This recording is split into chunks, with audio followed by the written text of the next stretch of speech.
What should the expectations be for the Marlins fan base heading into 2026?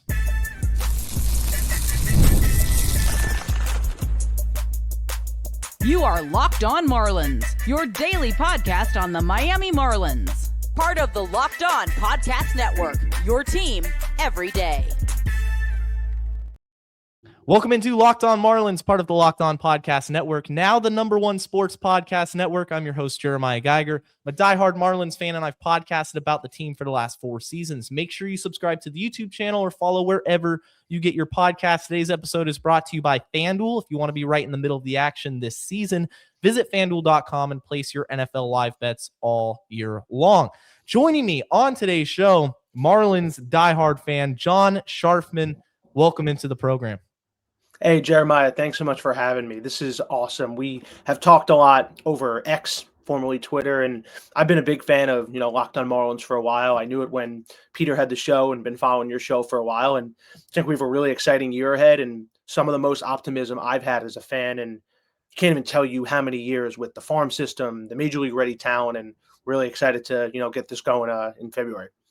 And that's what we're going to talk about today, guys. We're going to discuss what should our expectations be as a fan base heading into next season. Like John said, it's an exciting time to be a Marlins fan. I know I'm one of the more optimistic fans in the fan base on Twitter, just in the community. But we got to look at this from a realistic overall perspective. We're also going to take a look at the outfield. It got a lot more interesting with a couple of additions, subtractions, and also a fun segment to wrap up the show today. Are there similarities between the Marlins and the Miami Dolphins, the NFL franchise in South Florida? That's going to come up later on in the show. But first off, the expectations for 2026, John. When I look at this Marlins team, this is a team that won 79 games. They were eliminated in the final week of the regular season. There was a legitimate chance that they could have played postseason baseball. Now, it didn't work out, and of course, the Dodgers go on and win the World Series, and no one really outside of the South Florida fan base is going to think about the Marlins heading into 2026. But I'm of the opinion, and I've said this for the last couple of months, really since the World Series came to a close or the regular season came to a close, that if the Marlins make the right moves and the players continue positive progression and there's no major injuries or regression, this is a team that could be playing competitive baseball for all of 2026. Couldn't agree more. And I think it's very interesting. Like we were talking about before we jumped on, is this is for me, like I said, I feel like the team is so deep when you think about it. Like Peter Bendix has just done an unbelievable job building this team. And I remember in 2023, or actually 2024, I was kind of bummed. I was like, wow, they traded Luis Ruiz. They've made a bunch of moves, but so many of those moves have hit, and you have to build a long-time winner. Like, I have never been a fan of just stopgap players. Like, all due respect to guys like Garrett Cooper, DLC, good players, but it's like, what's their ceiling? And you kind of got the sense that the 2023 team had a certain ceiling that they were just overachieving, where going into this year, the starting rotation depth is so deep with Sandy, Edward Cabrera, Thomas White coming up, Robbie Snelling, Ryan Weathers. It's interesting. I feel like I'm probably in the community of people who think the Marlins need to trade Edward Cabrera because he's a stud, there's no doubt, but I just think he's just like an injury waiting to happen. It's always, it could be a fingernail, it can be a blister, it could be anything. And it's right now, like the Marlins aren't a team. I mean, I've been a fan of this team for 25 years. They're just not a big spending team. It's, they don't have, the financial capabilities, whether it's Bruce Sherman or just themselves, to go out and spend $20 million on a bat. But I just feel like this team is so close. And if they just had that one more piece, love what they did with getting Pete Fairbanks. I know with Ronnie Enriquez going down, that was kind of a blow because I feel like the bullpen has been so solid. Adding that bona fide ninth inning guy with the rotation, super excited for this year. And there's just a lot of talent, like I said, between the minor league system and the MLB ready talent with guys like Thomas White, Joe Mack, Robbie Snelling ready to come up. And then you have guys that are a couple years away like Iva Arquette, Andrew Salas, just so much talent at so many levels. It's really exciting. And it's deep. This team, from an organizational perspective, like you said about the pitching staff specifically, this rotation legitimately has 9 or 10 guys in the system, including the minor leagues, that could throw 5 or 6 innings and make quality starts. I mean, Thomas White, I'm not even going to include him because I think he's someone that comes up maybe late July, early August, a late season call it, probably get some more seasoning in AAA. And he's the pitcher that I think has the highest ceiling out of anybody in the Marlins farm system. And you look at the current rotation, I think Thomas White has higher upside than Ryan Weathers or Jansen Junk, right up there with an Edward Cabrera in terms of quality, just elite stuff with ace potential. It's super exciting. Now, the thing with the Marlins, of course, like you said, it's been spending money. And that's been one of the biggest concerns from a fan is, okay, I look at these numbers and they're good numbers. Good numbers in the rotation. Injuries happen.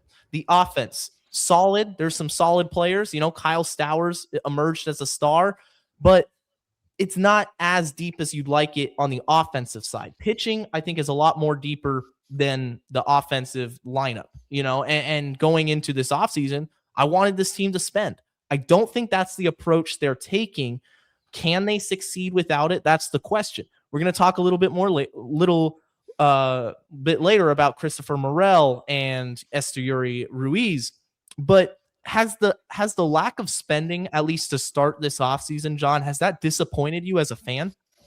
Here's the thing. It hasn't disappointed me because I never expected. Like you mentioned that part about, we're going to talk in how the Marlins and Dolphins similarities, where the Dolphins have a plethora of issues, but Stephen Ross spends. Like, I understand football's a salary cap and everybody has the same allotted amount of money, but like, I like Stephen Ross because he'll spend and he'll try to get that big free agent that probably is not going to end up being good for the cap, where it's like, I was talking about this on Twitter the other day, and I just think to myself, how is there not another owner that has a little bit more wiggle to go get players? Or you're telling me out of all of the clubs in Major League, there's not someone who has more than Bruce Sherman or who's a little bit more invested? And I understand as a small market team, like, I like the motto of letting your young talent play, letting them develop. Like I mentioned before, I know I'm probably a huge hater with this, but I hate just like that stopgap 30-something-year-old first baseman where I like seeing young talent come through. I do, but you do need that mix of young talent with established veterans. And I feel like the Marlins have tried that. So it's not that I'm disappointed, but I'm just sitting here thinking they're one more big, like, they need more power in the lineup, right? Yeah. You have Otto Lopez, who actually provide. I didn't even realize until later. I was like, Otto Lopez is a 75 RBI guy. Like, that's incredible. And Xavier Edwards, I love him at the top of the lineup. I think they're going to have a kind of a conundrum what to do with Norby, right? Do you pencil him in as the opening day third baseman, or are they trying to get reinforcements? I love the Esteury Ruiz trade, but that's the thing is, first base, like we all know, this is a glaring hole. I was happy to see Wagman go. Not that, I mean, he did some solid things in the season, but they can get better at the spot. And first base is one of those positions where you ideally would like a big-time power threat in the middle of your lineup, someone who maybe isn't the best fielder, is not going to steal bases, but it's going to hit 25 to 30 home runs. And I mean, Jeremiah, where do you just find that if you're not going to pay for it? Do you trade for it? I know there was, I don't know if it was yourself or someone else or in the offseason was like, oh, the Marlins going to trade for Nick Kurtz. And I was like, that'd be amazing. But like, how are you going to do that? Were you going to trade Thomas White and Edward Cabrera? But I think that has to be their move. They have to trade Edward Cabrera with his value. This is the highest his value is ever going to be, in my opinion. And like we talked about before with stuff, his stuff is so nasty. First off, I don't even know how you throw a 96-mile-an-hour changeup. Like, that actually a changeup, or we just talking about a two-seam fastball? Because I don't know that a changeup is 96 miles an hour. But, you know, like we talk about with so much of their talented pitchers, you know, the stuff aspect. But little disappointed they didn't spend. But I'm so used to it. But it's like, all right, let's trade one of our pitching chips, because there is depth in the minor league system and ready to come up for that big-time first baseman. Because in my opinion, that's the biggest hole in the offense. 100%. The first base situation has been a question mark really since I realized Eric Wagaman wasn't a good major leaguer. Matt Mervis didn't work out. Wagaman's getting 500 plate appearances. And I knew, you know, heading into this season that first base had to be addressed. And one of the solutions I offered was, okay, let's try Agustin Ramirez at first base, because I know he can hit. He can't catch, but I know he can hit. Well, the organization doesn't want any part of that. Apparently, the Yankees just saw nothing in Augustine Ramirez to, indicate he'll be successful at first base. So you cancel that out, and then you go to the free agent market. Okay, who's left? Kazuma Okamoto from Japan. He has, I think, 5 days left to sign. Could it happen? Absolutely. Did they DFA Wagaman? Yes. Does that mean that first base is a clear hole now and has to be addressed? In my opinion, the Marlins are going to do something. I'm curious to see what, because I don't think you can go into next season and expect to truly compete in the National League East and even in the National League as a playoff team with that being that just bad. I mean, it's Christopher Morel, who's never played the position, and Liam Hicks. Those are not everyday options. They're not everyday players. So I do think the Marlins will make one more trade, one more signing. I'm curious to see who it will be. And I think this is a hot take. It's going to be someone that's not just, a quick appearance on the podcast. Oh, we got this guy, off of waivers or something like that. No, I think it's going to be a legit free agent or a legit trade. And I the more I think about it, I like the trade option more as being the more realistic option. But coming up next, we're going to discuss the outfield because the Marlins have made changes to their outfield. A lot to talk about. Stay with me right after this. NFL Sundays move fast, guys. The season's almost over. One big play. Suddenly everything feels different. That's what makes live betting with FanDuel so exciting. You're not just watching the games. You're reacting to it in real time. With FanDuel, you can place live bets as the action unfolds, every drive, every momentum swing, every highlight moment. Live betting's best when the game starts to shift. The receiver gets hot. The defense locks down, starts forcing turnovers. FanDuel lets you jump in on the moment, immediately. Live spreads, money lines, it adjusts instantly. Tonight, guys, college football, not NFL, but University of Miami Hurricanes, they're dogs against the Ohio State Buckeyes. 9.5 is the line. If you like the Canes to cover, and I do, you can go over and bet that right now on FanDuel. FanDuel, place your NFL live bets, place your college bets all season long. The game moves fast, and so can you.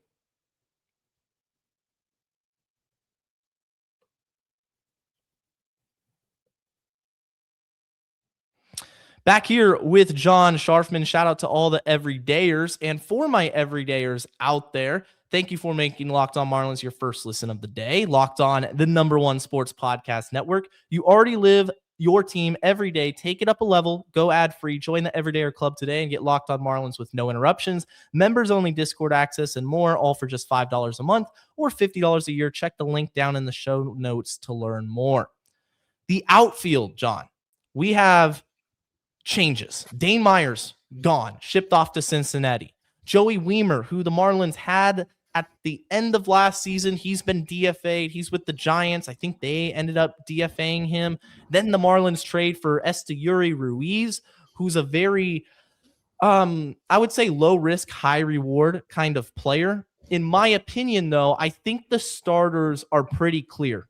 They're penciled in. Kyle Stowers, Jacob Marcy, Griffin Conine heading into 2026. I feel good about the starters, but I really like the outfield situation overall now. Yeah, no, I feel the same way. And I think Jacob Marcy's revelation being so much better than people thought, like he was kind of seen as a throw-in in the trade, right? In the Arise trade. Like he was just a throw-in, Dylan Head being the main piece. And he's the guy that I'm looking up on Baseball Reference to see how he's doing, see how he's progressing. And I know he had that injury, but look, it's exciting because Griffin Conine, it was a limited, amount of time, but showed to be a great fielder in the outfield. Marcy is a great contact guy, gets on base. He was fearless at the plate, and Stowers was the team's all-star.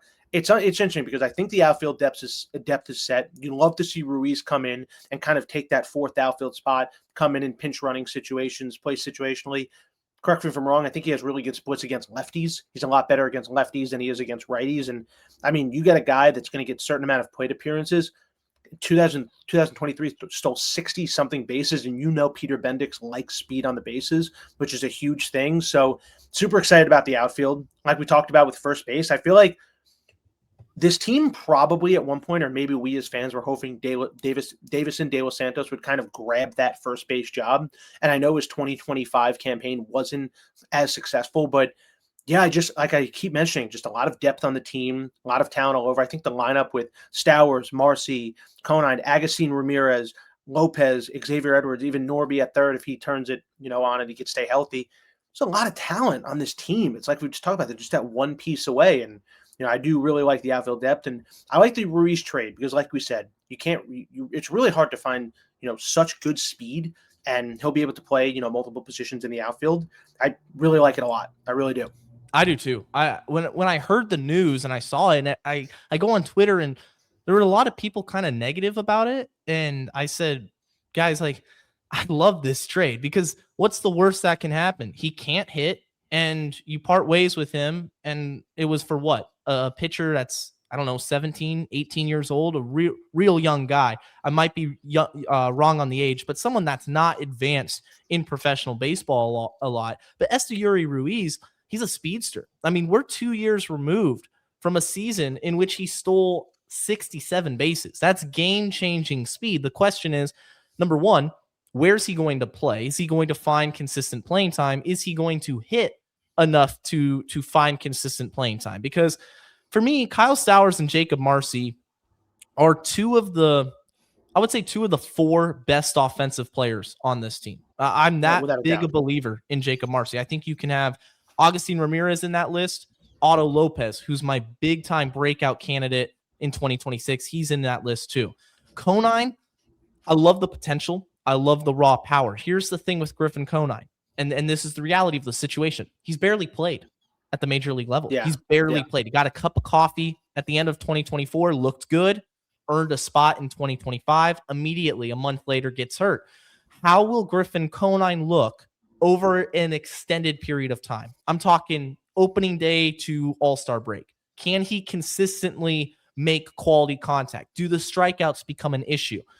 If Conine doesn't work out, you have Heriberto Hernandez, who proved to be a very solid player, very solid fourth outfielder. I think he could platoon with Conine out in right field. Heriberto is another option, possibly, to get first base reps. So the addition of Ruiz, it's like, all right, he's got game-changing speed. The worst case scenario, he's an elite base runner, and he's a pinch runner late in games. And then such a weapon. I mean, speed kills. Speed absolutely kills. There was this guy from the Royals. I believe his name was Jared Dyson. And for years, this guy couldn't hit. He barely played. But in the playoffs, I mean, you're putting him in the 8th inning to go score that run. Kind of like that Dave Roberts role. Dave Roberts had more of a career than Jared Dyson, but you just always picture him stealing base against the Yankees. Terrence Gore, I think, made like 6 straight playoff teams, and I think has like one at bat in like 6 postseasons. I mean, 100%. Speed is a weapon. Dane Myers, though, I want to touch on him a little bit. Were you surprised that they parted ways with Dane this offseason? Because for me, I wasn't. I expected Dane to kind of be the odd one out. I thought maybe a DFA was a possibility. I'm glad they got something for him, and I really wish him the best in Cincinnati. It just there were too many guys ahead of him in the pecking order, it felt like. I feel like I'm the same way as you. I was not surprised because he looks young and he hasn't been in baseball for that long in the major league level. But seeing a guy getting up to 30 years old, Peter Bendix is going to want younger talent at that position. And that was the main thing. Like, he was so streaky. I mean, I remember we were banging the table for him to get the call up. Like, he was mashing in the minors, and he had such good moments, but he was just so streaky last year, and you could see it. But just like such a good guy, I really liked watching him as a player. I wasn't surprised at all because of his age, and he's not old in any way. But like, I know he went to Rice. I think he was a pitcher, right, in college. He was a pitcher, and then he got converted. But like a team, that's such like a Marlins Rays type move. Like you mentioned, Heriberto Hernandez, like that is the quintessential like Tampa Bay Rays, Peter Bendix guy that you either he's a Rule 5 guy or just find him, like a free agent or a minor league free agent comes in and, the WAR is 1.5 or 2 and turn him into someone who's solid because they get enough playing time where Like an Heriberto Hernandez would never get that playing time on the Yankees or the Right. Dodgers. Like you would never know about these players on these teams. And that as a small market baseball fan is so exciting every year about being a Marlins fan, that guys get so much more playing time and can become something in these markets. Whereas like I live in New York, the Yankees and the Mets, they're looking for results right now. Like Mm-hmm. they're not giving a guy a month or two to get 100, 200 at bats part of the season. They need players that are successful right now. So that's really the main part why I wasn't surprised about Dane Myers, because it's getting a little bit older. They're going to want to play younger players. I know they're going to want to bring up Matthew Etzel at a certain point, who I know you've mentioned on a couple of podcasts. You have Hernandez. You just traded for Ruiz, who could be just like a flyer, but it's just such a crowded room. But I think also Ruiz solves that part. You needed another right-handed outfielder, or another right-handed bench bat if he can, be successful, because then you have Hernandez, you have Ruiz, and, it's two kind of like them swapping Dane for a younger Esteury Ruiz, or Dane probably does more with the bat, but Ruiz is younger and he steals more bases. And not even to mention, you have Kemp Alderman, who's in AAA and probably needs a couple more months, but he's one of my favorite prospects in the entire system. His breakout last year, the combination of power and speed, some of the raw power that you just see from his swing, it's ridiculous. The max exit velocity, I think he ripped a 114, it could be higher, miles per hour. It's just an electric bat, and college bat too. So he's really, really close to the major leagues. Expect Alderman's name to be in the mix. In spring training, you'll see him, and you'll probably see Alderman at some point in 2026. I don't doubt that. It's just a timing thing. Like you said, this team is in a better position than it has been from years ago. It's just deeper. It feels like they're building something tangible.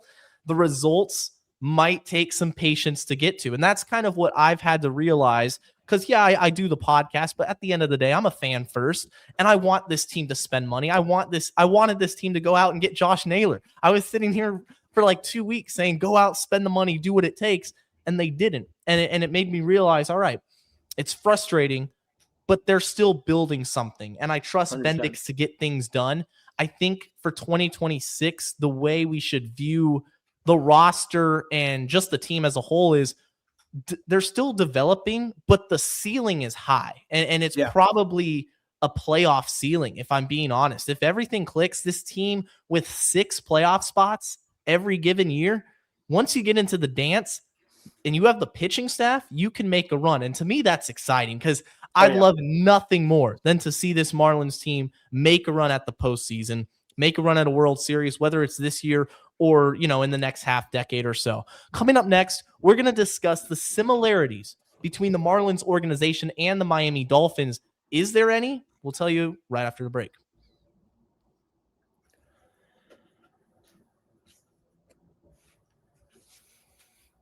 Shout out to all the everyday listeners out there. Hit that subscribe button if you're new to the show. Leave a like. Let me know your thoughts in the comment section. As always, share the podcast with your fellow Marlins friends. Let's keep growing this thing as we head into next season. I know, John, you're a huge Dolphins fan. I'm a Chargers fan, but I see we've had the Tua Herbert debate before, which I think has been settled at this point. I think it's safe to say that. I think it's safe to say, but I see a lot of your tweets, about the Dolphins, and it got me thinking. Let's have a fun segment talking about the two of the big franchises in South Florida, Miami Dolphins and Miami Marlins. When you hear those two grouped together, is there anything that comes to mind, whether they're similar or there's drastic differences in how the organization is run? So I'll say this. I think about it like this, and I talk about this a lot. I'm 31 years old.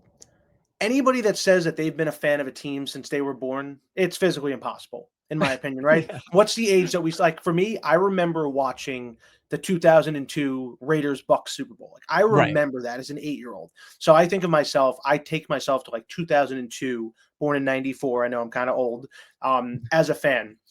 I think in my lifetime, somehow the Marlins have been more successful than the Dolphins, because they have a World Series. They had the 2020 COVID playoff year. the Marlins, I mean, they made the playoffs, obviously, 2 years ago. That was like a blink of an eye. It's crazy. I remember getting a shirt that said, like, let's take October. And by the time the shirt came, they were already eliminated. I So had the that kind same shirt. I had the exact same shirt. that kind of sums it up. Like, by the time it got to my apartment, they had been knocked out. So that's that. But I think the Dolphins are probably like their winning percentage is probably better than the Marlins, because the Dolphins are usually 7-9, 8-8, 7-10, the way that the new 17-game format is. The Marlins have given a World Series, but I feel like the Dolphins have played more like meaningful games, if that makes any sense. So similarities with that, but differences in regards to, like, the Dolphins spend a lot. They have an owner that is super wealthy in Stephen Ross. He'll open his checkbook. He'll take on dead money like it's nobody's business. Where Bruce Sherman, Jeffrey Loria, they were and or now never going to do that. Where they did that with Avisail Garcia, and I think they were like so freaked out that they gave one guy a little bit of money, and he was terrible. And now they're like, no, we're never doing this again. Like, for me, I think when the Marlins don't spend, it's actually better, because they somehow spend it like silly, but the trades they make are better. Where the Dolphins, the Marlins have given more overall success because of the World Series, but I think somehow, because of such mediocrity from both, the lows of the Marlins have not typically been like the Dolphins had the 1-15 season in 2007. They've had a couple of bad years, but like besides that, in the tanking year, it's not good. This is not what anyone should be striving for. But the Dolphins are usually in the hunt graphic on December 1st. So they're like right around there, 2 games out, where the Marlins, there have been so many times where it's August. I'm excited for training camp. You see the videos. The Marlins are 17 games under 500, and we're watching Williams Astudillo, or we're watching who knows who, and they're just so out of it. We're like, I'm still want to be locked in, but it's like football is back. Dolphins are coming. I have my blind optimism, and the Marlins are dead last. So Dolphins have had more meaningful games, and I think have probably overall been a little bit more successful. But the Marlins have the grand of all, the 2003 World Series, and, just kind of that. But probably the Dolphins a little bit more. What do you think? I think so. There's been years where I'm watching the Marlins, and legitimately I've lost hope by like May. It's awful. I think I'll tell you what, the 2024 season for me was the worst being a Marlins fan ever, because we had just gotten that taste of postseason success. And then we start 1-11, and I realized our season's done. I looked forward for the entire offseason for baseball. Let's run it back. We have Skip Schumacher. We're building a winning culture. And then to go 1-11 and like 6-24, and you realize, you're not sniffing the playoffs this year. This team is awful. You're going to trade everyone. Yuri's hurt. Sandy's hurt. And then to watch the rest of that season, like, that was pretty miserable. And then Luis got traded, and I got really upset with that. Now, hindsight's 2020, of course, but at the time, I was very anti Peter Bendix. I was very anti rebuild, because I was hurt. I was hurt as a fan. I wanted to see investment in playoff success. I think for me, when I look at the Dolphins and the Marlins, the thing that comes to mind is failed rebuilds. And what I mean by that is, with the Dolphins, you had Tannehill for years, franchise quarterback, didn't work out. Okay, so you move on, you get Tua, and it's safe to say Tua doesn't work out. And where do you go from there? You always have to pivot, and that's what it's felt like being a Marlins fan. It's, okay, we have the Stanton era. We have Christian Yelich, Marcell Ozuna, an elite offense, an elite lineup. And you go 3 or 4 years with that, nothing works. You have to pivot. So you trade everybody away. You put the future of the franchise, your franchise quarterback, if you will, in Lewis Brinson, who in NFL terms is like Jamarcus Russell, Johnny Manziel level of bust. He was terrible. And you waste 3 or 4 years wandering in no man's land. And then you get that random playoff appearance, right? You get that Matt Moore 2016 playoff appearance against the Steelers, and And then you're like, oh, this is pretty cool. And then you go back to reality and you start losing again. So for the Marlins, I just want to see, like you said earlier in the show, they're building something. They're building something consistent. It feels different now. It feels like this isn't going to be a failed rebuild, because I don't think the rebuild is at its worst stage or it's at the lowest stage right now. I think we're out of that. The 2025 season was such a huge instrumental part in realizing, hey, who's going to be part of our future? That as a Marlins fan, that should be exciting because, let's just say, John, 2026, we still missed the playoffs, but we're like 75 wins and we had a couple bad breaks, but the farm system got better. Players are still showing up. 2027, for me, that's a no excuses year. 2026, I think this team can compete for a wild card spot. I don't think they're a division winner, but I think they could be in the playoffs if everything works out. But when I look at the calendar and I look at 2027, if you're not in the playoffs as the Miami Marlins, then something went wrong. That's how I look at it. No, I couldn't agree more. And I think everything you said, it really just resonates. And it's so true. Like, baseball is one of those sports. I know I've mentioned it a few times with like how the money and no salary cap, but you almost as a small market team have to be like near perfect, right? Yep. You need these prospects to just keep developing. But I agree, like if the Marlins did 2026 and Starlin Caba has a better season and Ava Arquette he's hitting well, and you get Snelling and White and these guys are progressing through the system, and you're like, all right, we're a couple games out of it, but we have our big league shortstop ready to come up in a year or so. We're going to have more, talent coming through. You feel a lot better, where it's hard because with baseball, you have the minor leagues and you have other parts of the team, where football, it's like you either have your starter or you have guys on practice squad. Yeah. Like that's most guys on practice squad. I mean, Zach Sealer came from the Ravens practice squad and has been a baller for the Dolphins. But most guys, it's like, all right, you're hoping you're finding like a diamond in the rough. Like you're really hoping you find that. Like, but what's funny with football, it's like the rosters flip over so much because so much of the money can be just gotten rid of, or, 1 year contract. Where like baseball, once you sign a guy for, a multi-year deal, like you're kind of stuck with them if they're not performing well, and you see more of the team, if that makes sense. But no, I've been there. Like I remember in 2024, I went to the Marlins-Yankees game in Yankee Stadium, and they rolled into that game like 0-9. And I was like, yeah, I remember that. Or like 1-9. And the excitement for me is watching Sixto Sanchez pitch live. And I was like so excited seeing his like 88-mile-an-hour fastballs. I remember he got Volpe to pop out, and I thought he was like, so cooked. He was so cooked. But what's crazy is you saw him in spring training throwing 96. And remember, he came in his return to the majors in that opening game against the Pirates, and he's throwing like 96. And O'Neal Cruz just cracked one to left. And I think they tied the game or took the lead. And I think that just like destroyed him. But he came out throwing like mid 90s with that changeup. And I've been there for Marlins season. It's also almost felt like that this year for the Dolphins. Like they started 0-3. They lost to the Bills on Thursday Night Football, and baseball is different. Like you can start off 0-5 and recover in a 162-game season, but there are certain Marlins seasons like 2024 starting off 1-11. You just feel like, are they out of it? Like there's 150 of these left, but they feel out of it. Yeah. Like they just felt out of it, where you can win a couple of series and get back in it. But football, you start off 0-3. It's going to be a real climb to get back in. So I say this with the Dolphins and also the Marlins. It's just been the mediocre merry-go-round, just most, if not all, of my fandom in my life. It can be a brutal time, man. That's for sure. Sports is not for the faint of heart. I will say that. John, thank you for coming on the show, man. It was absolutely great to talk with you. Yeah. Thanks, Jeremiah. Have a great night. Appreciate it. Absolutely. For all my everyday listeners, of course, the Everydayer Club is out. Information in the show notes. You can follow me at Jeremiah Geiger 2. John is on Twitter as well. And for your second listen of the day, go check out Locked On MLB on the YouTube channel. And until next time, guys, stay safe, stay locked on, and as always, let's go fish.